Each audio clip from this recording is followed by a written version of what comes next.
Isang mapagpalang gabi sa inyong lahat, mga minamahal, mga kapatid at mga sumusubaybay sa ating General Online Bible Study tuwing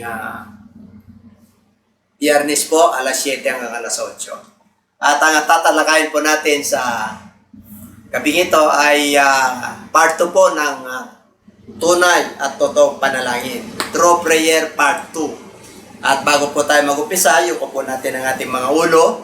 Tayo po yung umiling ng gabay sa ating Panginoon Diyos. O Diyos na makapangyarihan sa lahat. Ikaw ang may lalang ng langit at lupa. Kung wala ka, Panginoon, wala po kami magagawa. Una po sa lahat, patawad po sa lahat ng aming mga kasalanan. At o Diyos, kapagan mo muli ang bawat isa. Ganun din ang ibang likod. Malaya kang kumilos at pumatubay sa aking pagtuturo. O Diyos, malaya kang kumilos. You open up our spiritual mind, understanding, O God. At bless each every one of us, O God. Thank you so much. Guide us through your Holy Spirit and be with us in Jesus' name. Amen. Dito po in the book of Luke chapter 18 verse 1.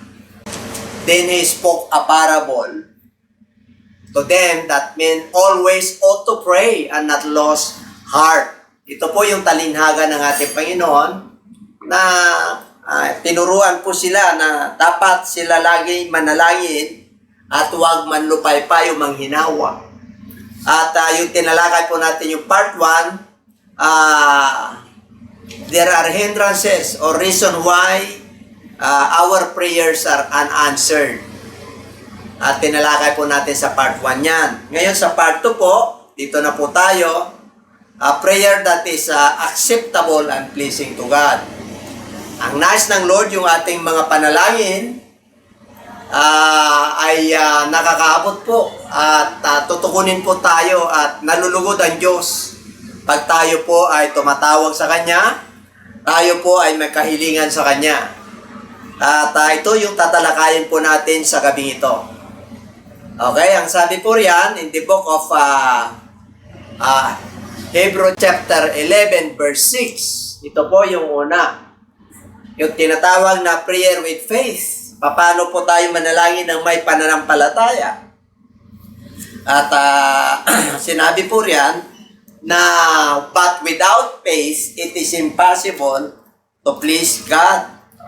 Ayan, very familiar na po sa atin yan. Kaya imposible po na malugod po natin ang ating Panginoon kung wala po tayong pananampalataya. Kaya ang sabi po riyan, for he who comes to God must believe that He is and that He is a rewarder of those who diligently seek Him. Kaya kung walang pananampalataya ang isang tao na lalapit sa Diyos, hindi po malulugod ang Diyos. Kasi may mga tao po na lumalapit sa Diyos na hindi naman nananalig. Hindi naman siya nananalig na may Diyos. Hindi siya nananalig na may salita ng Diyos. Ang kanyang pinapaniwalaan yung sarili niya, yung kanilang pinapaniwalaan yung Diyos ng tradisyon at kinagisnan na Diyos. Okay, ang nais ng Lord, yung talaga manalig po tayo na siya yung totoong Diyos, yung Diyos na nasa Scripture. Makakakilos po ang ating Panginoon, pagkaganyan. Kaya nalulugod po siya sa mga taong lumalapit sa Kanya na dapat sumampalatayang may Diyos at siya ang tagapagbigay gantimpala. Bibigyan po tayo, ibig sabihin tutukunin po ang Diyos ang ating mga panalangin at ibibigay niya yung mga timpala sa mga masigasig na humahanap sa Kanya. O those who are diligently seek Him. So, kailangan po, pakita natin sa Diyos yung ating pananampalataya, yung ating pagpapakumbaba. Napakita natin sa Kanya na naniniwala tayo, natutukunin tayo ng Lord kahit na matagal, kahit na wala pa sa ating kamay. Maniniwala po tayo na siya yung Diyos ng himala. At yun yung prayer with faith, yun ang una po. Pangalawa, Mark 11:24, tingnan niyo po. Therefore, I say to you, whatever things you ask when you pray, believe that you receive them and you will have them. Ano man daw bagay na ating hilingin sa Diyos, kung tayo po ay nananalangin, kailangan po manampalataya tayo o manalig tayo na ito'y tinanggap na natin at makakamit natin ito. Ang ibig pong sabihin, kahit na wala pa po sa ating kamay, kung tayo po ay nananalig sa Diyos, nagtitiwala sa Diyos, na ibibigay niya yan, ibibigay niya po yan. O kaya lang, minsan, ang ating pananalangin ay gusto natin na overnight. Nagmamadali po tayo sa ating mga tugon. Minsan may mga immediate na tugon ng ating Panginoon, yung urgency, yung talagang kailangan na kailangan, in need. At meron naman yung tinatawag na tugon ng ating Panginoon na maghintay lang, wait. Waiting tayo. Tapos meron naman yung instant, meron naman yung tinatawag na natugon ka na, no? Answered ka na, kaya lang hindi mo pa nare-recognize kasi yung expectation mo na gano'n ang dumarating. Kaya kailan marunong po tayo mag-discern sa ating mga hiningi sa Kanya. Very specific po tayo. Kahit na wala pa po sa ating mga kamay, tayo po ay magtiwala sa Kanya. Sinabi po yan sa Book of Proverbs na talagang trust Him with all your heart. Para tutukunin po tayo. Okay? The book of Luke chapter 8 verse 50. But when Jesus heard it, He answered them saying, do not be afraid, only believe, and she will be made well. Ito po yung may pinagaling ang ating ng ating Panginoon sa book of Luke. Sa Luke chapter 8 verse 50. Subalit na marinig ito ni Jesus ay sumagot sa kanya, huwag kang matakot, sumampalataya kaya ka lamang at siya ay gagaling. Ito po yung habang nagsasalita po siya at nangangaral, may isang dumating na mula sa bahay ng pinuno ng sinagoga na nagsasabi, patay na ang anak mong babae, huwag mo nang abalahin pa ang guro. Subalit nang marinig ito ni Jesus ay sumagot sa kanya, huwag kang matakot, sumampalataya ka lamang at siya ay gagaling. So, gumaling po ito dahil nanalig po siya sa salita ng ating Panginoon. The book of Matthew chapter 21 verse 22, and whatever things you ask in prayer, believing you will receive. Ito po, pag tayo po ay nananalangin, kailangan manalig tayo, manampalataya tayo, magtiwala tayo, na yung ating panalangin ay makakamit po natin. Makukuha po natin, lalo na pagkalooban ng Diyos, ay madali po yan. Pagkalooban ng Diyos. Pag hindi kalooban ng Diyos, ay baka mamaya, nananalangin po tayo na labag sa kalooban ng Diyos, ay hindi po tayo tutukuin ng Diyos. Ang nais ng Lord, sabi po ng Bible na pag nanalangin po tayo, ay ibibigay niya po yun. Lalo na pagka kailangan mo kumaling, kailangan mo pagpapalang pinansyal, may babayaran ka, wala pong imposible sa Diyos. Meron kang karamdaman, gagaling ka. Manalig ka sa ating Panginoon na pagagalingin ka niya. Kaya lang hindi po yung panahon po natin. Yung panahon niya, doon ang katugunan niya po. Kaya magtiwala lang po tayo. Habang wala pa po, gawin natin, praising tayo, magpasalamat tayo sa Kanya. Mamaya-maya, wala ka nang nararamdaman. Mamaya-maya, nawawala ng problema mo. Yung pala, tinutungong ka na ng ating Panginoon. Kasi problema po ay tinutungtungan lang po natin yan upang sa magkaganon yung ating pananampalataya po ay lumalakas at umaabot po sa Kanya. Kaya wala kayong napuna pag tayo po ay nagpapasalamat lagi sa ating Panginoon at nagtitiwala tayo sa Kanya, magaan. Parang hindi ka nawawala ng pag-asa. Pray in Jesus' name. Yan yung pangalawa. Kanina yung una, prayer with faith. Ngayon, pray in Jesus' name. Kailangan pag tayo po ay nananalangin sa pangalan ni Jesus. If you ask anything in my name, I will do it. Yan. Ano mang bagay na hilingin po natin sa pangalan ng ating Panginoong Jesus, ay bibigay niya po. Kasi po yung pangalan na yan ay talagang nakakapagtugon sapagkat yung pangalan na yan, tayo po ay naligtas dyan. Ang makapangyarihan po yung pangalan na yan sapagkat sa kanya binigay ang kapangyarihan ng kalangitan at kalupaan nung nag-resurrect ang ating Panginoon. Kaya nga, inabili niya sa kanyang mga alagad na sila'y umayo, sila'y magturo, at sila'y magbautismo, at turuan lahat ang kanyang pinag-uutos. Pinagubili niya po yun sa kanyang mga alagad. Kaya yun po ang ginawa nila kasi naniniwala po sila at nananalig po sila sa kanyang pangalan. Talagang makapangyarihan po ang pangalan ng ating Panginoon. Kaya pag nanalangin po tayo, ay yan ang pangalan ng ating Panginoon. Kailangan lalaya sa demonyo, mga masasamang espiritu, kailangan gagaling at mapagpala po tayo ng ating financial, mapagpala po tayo sa ating spiritual. Okay, Mark 16:16, he who believes and is baptized will be saved, but he who does not believe will condemn. O ito po yung magbuting balita ng ating Panginoon. Ang sabi niya po dyan, ang mga nananalig o naniniwala sa Kanya at nagtitiwala at mabautismuhan ay maliligtas. Kaya pag tayo po ay naniniwala sa bautismo na parte ng kaligtasan, sabi po dyan, maniligtas siya. Pero yung mga hindi naniniwala, parurusahan. Kaya po, paniwalaan po natin yan kasi salita ng ating Panginoon po dyan. Napakahalaga po ang bautismo. Kasi yan po ay isa sa mga mabuting balita ng ating Panginoon. Kaya sabi niya, unless a man be born again, unless a man be born of water, sa nandun yung water, and of Spirit, he cannot enter into the kingdom of God, he cannot see the kingdom of God. So, kailangan paniwalaan po natin yan para hindi tayo parurusahan.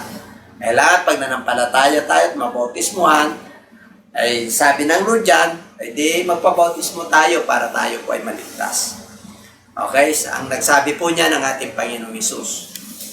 The book of Luke chapter 17 to 19. Then the 70 returned with joy, saying, Lord, even the demons are subject to us in your name.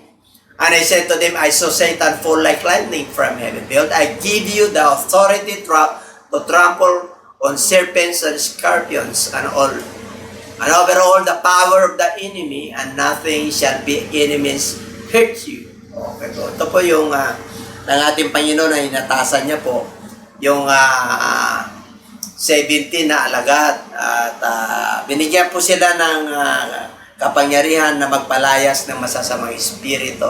At sila nga ay bumalik at tuwang-tuwa po sila. Kaya maging ang mga masasamang espiritu ay nagpapasakop sa kanila, subject to us in your name. Pag ginamit yung pangalan niya. Okay, and he said to them, I saw Satan fall like lightning from heaven. Kaya sinabi ng ating Panginoon, talagang bumagsak si Satanas. Parang kidlat. Kaya binigay ko sa inyo ang kapangyarihan to trample on serpents and scorpions. Apakan nyo yan. Sa ilalim ng paa nyo yan, yung mga gawa ng kaaway. Pag sinabing serpent po, yan, nagsisimbolo po yung gawa ng kaaway. And scorpions and overall the power of the enemy. Lahat po ng masasama. Hindi obra yan. Walang makakapanakit sa inyo, sabi ng ating Panginoon. Kaya, kung titingnan natin yung susunod na verse dyan, hindi dahil sa kayo nagpalayas ng demonyo, kaya kayo'y masaya at nagagalak, kundi dahil ang inyong mga pangalan ay nakatala sa aklat ng buhay. So, itong mga ginagawa na himala, ano lang po ito, palatandaan na tayo po ay mga anak ng Diyos. Sapagkat ang mga anak ng Diyos talaga ay may mga palatandaan. Ito po ay sumusunod sa mga mananampalataya sa ating Panginoon Hesus. Palatandaan po yun. Pag tayo po ay nabautismuhan at nanampalataya, maliligtas, at sinabi ko rin sa susunod, tayo ay magsasalitang ng iba't pang wika, magpapalayas ng demonyo at magpapandong sa may sakit, siya'y kagaling. At kung tayo man ay makakainom ng lason, unintentional or makakagat ng ahas, hindi tayo maano. Kaya yan po mapalatandaan. Pray with pure heart. Ito po, ayos ng Lord ng ating mga puso ay Walang sama ng loob, walang hinanakit, talagang malayang nakakilos ang Lord, walang put. Kaya sabi niya, therefore do not be like them, for your Father knows the things that you have need before you ask Him. Sa 7 po yan, ganito kayo manalangin. Huwag kayo manalangin na parang hintil o mapagpaimbabaw. Sa King James po, hypocrites. Sa New King James, Gentiles. Okay, kaya huwag tayo rin manalangin na kagaya nila, na sila'y paulit-ulit at walang kabuluhan yung kanilang sinasabi. Na paulit-ulit, kaya sabi ng ating Panginoon, huwag nating gayahin sila. Kaya kailangan, ano yung kailangan natin? For your Father knows the things which you have need before you ask Him. Kailan pag tayo pa nanalangin, hindi mapag-imbabaw. Hindi na natin kailangan maraming salita. Hindi na natin kailangan na pagandahin pa yung ating mga boses, kundi mararamdaman ni Lord na kailangan mo with contrite spirit. Talagang nararamdaman niya yung bigat ng pangangailangan mo. Yun po.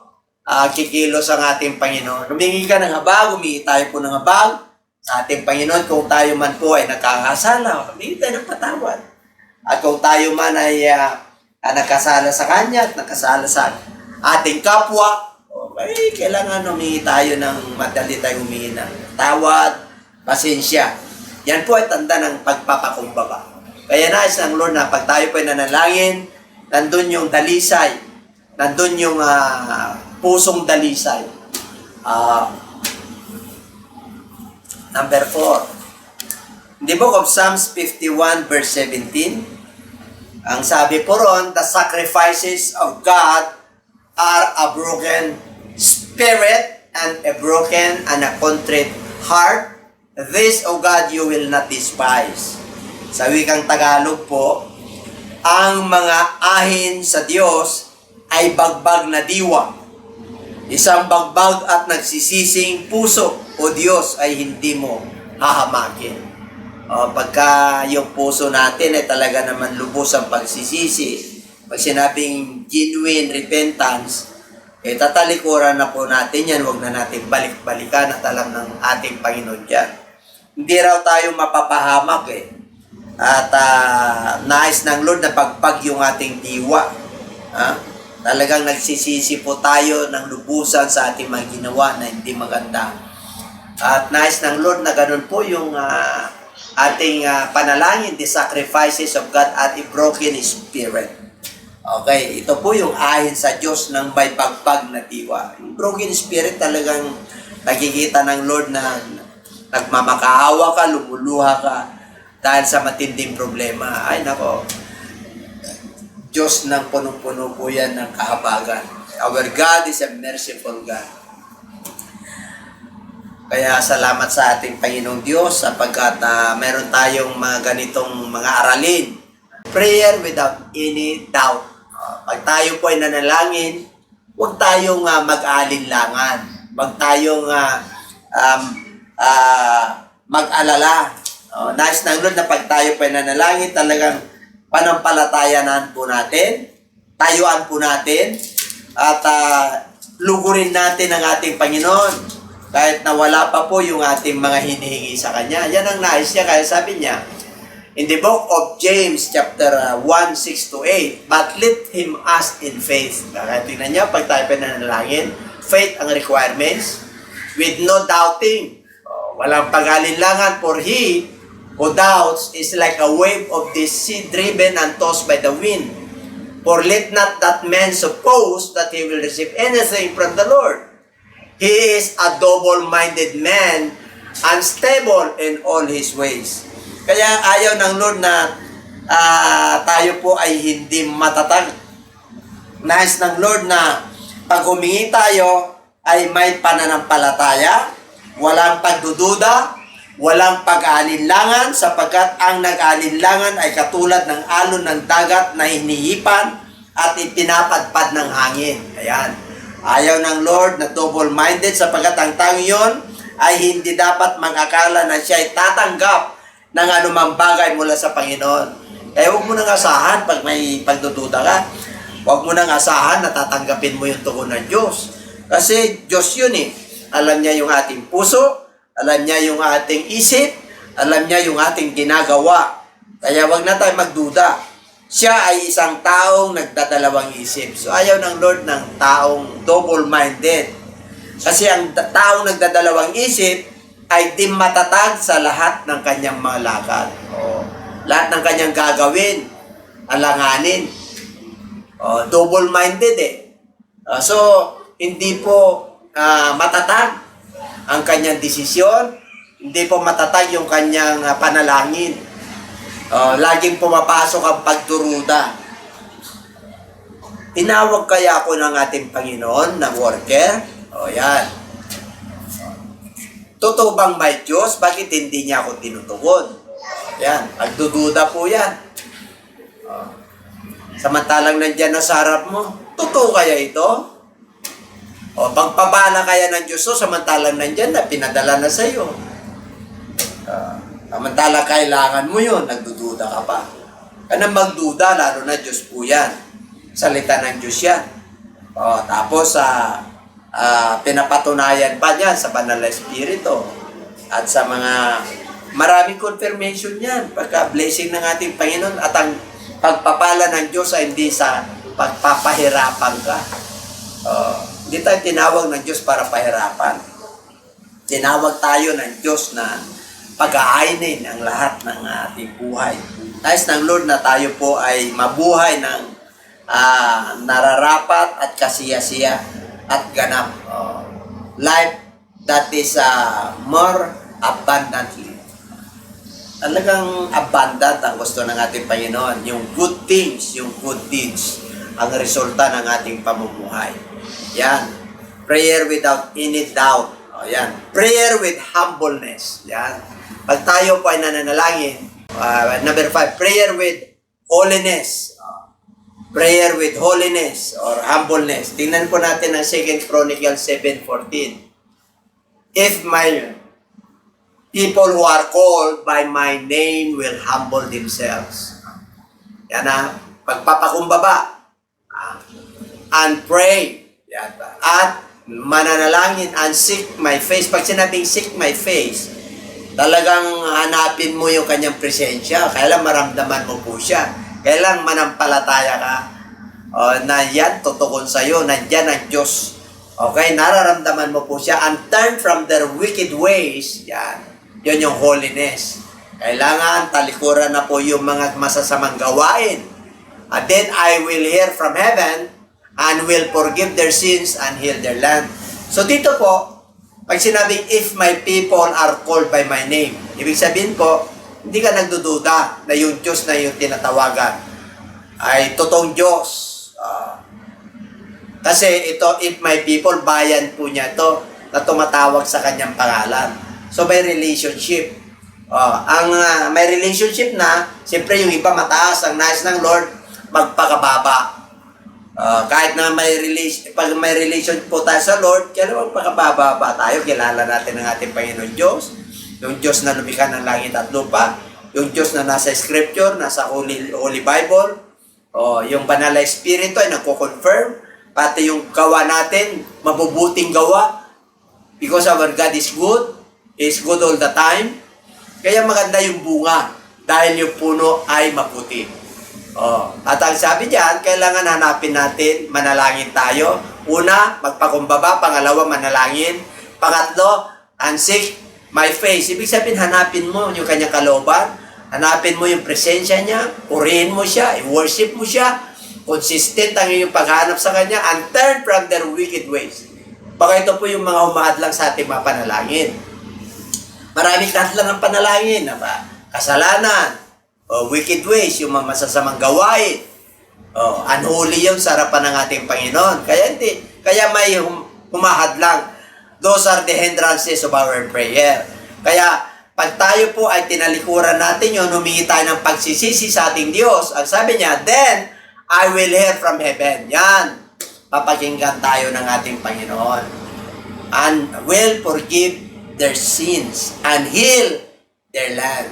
Pag nalugod ang Lord sa atin, magaan. Bakit po? Kasi po, tutukunin po tayo ng ating Panginoon, patatawarin po tayo ng ating Panginoon, pagagaanin yung ating pag-iisip, yung ating puso, gagawin niyan dalisa, yung ating pag-iisip, pure heart, Yung ating mind, talagang you have the mind of Christ. Talagang patatawarin po tayo ng ating Panginoon at hindi na natin babalik-balikan yung mga nagawang kasalanan. Ayaw ng Diyos at hindi natin malulungkot ang Lord.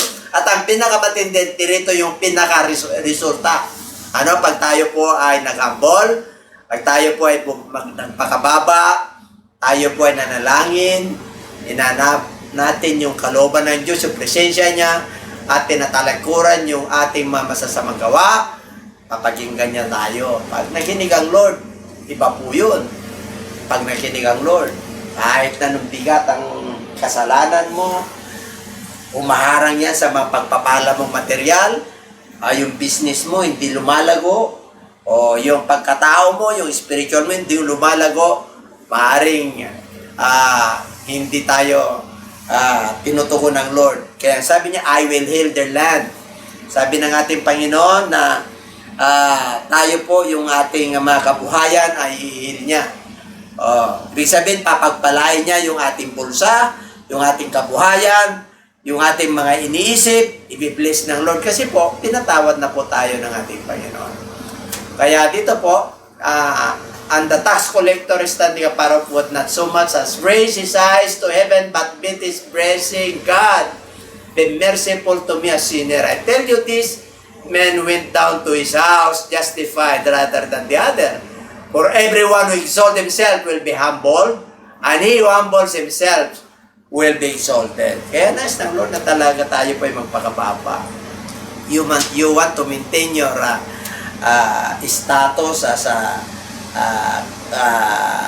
yung i-maintain mo yung blessing mo, na gusto lang na mababa ka kahit na pinagpapala ka. Maraming blessing ang ating Panginoon. Maring pinagpapala ka sa spiritual, yung kapayapaan, kagalakan, yung emotional. Binless ka naman sa pamilya, binless ka sa trabaho. Kasi pangako po ng Diyos yun I will bless, I will prosper you. Lahat ng hipoy ng iyong kamay ay magtaka ka, lahat ng pinupuntan mo, nagiging blessing ka. Kasi kasama mo ang Diyos. Pati kabuhayan, i-bless niya po tayo. Lord, kaya ang nais lang ng Lord, huwag tayong magpaka-taas. Ayaw ng Lord yung mataas. Alam niyo po, ang isang tao pagka nagkaroon na po, lalo na pagkakuan, may mga material na bagay, magandang trabaho, may kabuhayan, nakakalimot sila sa Diyos. Dapat yan po ay nagpapalapit sa Diyos. Yung mga pagpapala na yan. Huwag dapat nagpapalayo yan. Marami akong makilala ng mga mananampalataya. Mga mananampalataya po ito. Pagka pinagpala na po sila sa ating Panginoon, nawawala sila nawawala, kaya nakakalungkot. Sana po, ingat mga mananampalataya. Talagang i-bless po tayo ng ating Panginoon. Kaya gusto ng Lord, lagi tayong magpakababa para lalo pa tayo i-bless ng Lord. Sinabi niya, pagka tayo po ng pagpakababa, siya magtataas sa atin. Pero pag tayo po nagpapakataas, isang araw, ipababa ka ng ating Panginoon. Ayaw ng Lord na mataas, ayaw ng Lord na ma-pride, ayaw ng Lord na mayabang, ayaw niya. Gusto ng Lord, simple lang. Mararamdaman naman po nila yan. Okay? Victory in true prayer. Ito na po. Tagumpay talaga. Pag totoo yung ating panalangin, tunay, puro, makakakilos ang Lord. Kaya sabi ng ating Panginoon, and whatever things you ask in prayer, believing you will receive. Apat po ito. Ano man daw bagay na hilingin mo. Ano yung hilingin mo? Sa pamagitan ng panalangin, pananampalataya, ay tiyak, may tatanggapin ka. Bakit? Hindi ka lang nanalangin Nanalangin ka na talagang may pananampalataya. Paano ka manalangin may pananampalataya? Nakikita ng Lord yung enthusiasm mo. Kikita ng Lord yung desire mo na talagang makuha mo yan. Lalo na pangangailangan mo, lalo na pagka kailangan mo magbayad ng obligasyon mo. Lord, kahabagan mo ako, Panginoon. Kumilos ka, Panginoon. Ako'y na mapapahiya, Panginoon. Lingkod mo ako, Panginoon. gumawa ka ng himala. O lalo na pagka yung mga sakit, napaintulutan para kumilos ang Diyos at ipakita ng Diyos ang himala sa iyong buhay. Manalig ka, manampalataya ka. Walang imposible sa Diyos. Kahit yung virus na to, panahon ng pandemya, pag ikaw ay mananampalataya, talagang iingatan ka ng Diyos. Yung cancer nga, pinagagaling ng Diyos eh. Yung virus pa kaya, hindi lalaya sa'yo. In Jesus' name, espiritu ng virus ng COVID, sa pangalan ni Jesus, layas. Ganun po. Pinapalayas po yan. Kasi po, anak ka ng Diyos, protektado ka ng banal na dugo ni Kristo. Protektado ka ng kapangyarihan ng Lord. Nandun yung banal na espiritu, nandun yung kanyang kapangyarihan, yung kanyang dugo, yung kanyang kamatayan. Pangako niya po yan. Sila'y gagaling. Pwede mong sabatayin ang espiritu ng virus, COVID-19. Pwede po. Basta manalig ka. Kung talagang, kung natamaan ka, manalig ka, nagagaling ka. May mga natatamaan, walang sentet. Pero gumagaling. Bakit? Ay pinagtulutan ng Diyos para i-demonstrate ng Lord yung kanyang kapangyarihan na siya ay Diyos na nagpapagaling. And everybody say Amen. So, salamat sa ating Panginoon. At sana po napagpala po kayo sa gabing ito sa prayer that is pleasing and acceptable to God. So, purihin ang Diyos at ako po ay naniniwala na makakakilos na po ang Diyos sa ating mga buhay. Ito pa, sikreto po dyan. Meron bonus. Ano yan, Bishop? Ito po, prayer at fasting. Ay, pag sinamahan nyo po ng pag-ayuno yan, ako, lalo na, mga kapatid, makakakilos ang Diyos. Pag nag-ayuno po kayo, makakakilos po ang Diyos. Kaya, i-like nyo po, i-subscribe nyo, i-share nyo po ito. At para naman yung mga loved ones po natin ay makinabang po. At ang kalwalatian po ay para sa Diyos. Purihin ka, dakilang Diyos. Salamat po sa lahat. At ang pasasalamat, pagpuri, ay binabalik po namin sa iyo sa amin na pag-aralan sa gabi ito. Yung panalangin, yung tunay na panalangin na nakakapot sa iyong trono. Yung tumutugon ka, Panginoon, at kumikilos ka sa bawat isa. Purihin ka, dakila ka. In Jesus' name, all glory and honor is yours. Amen.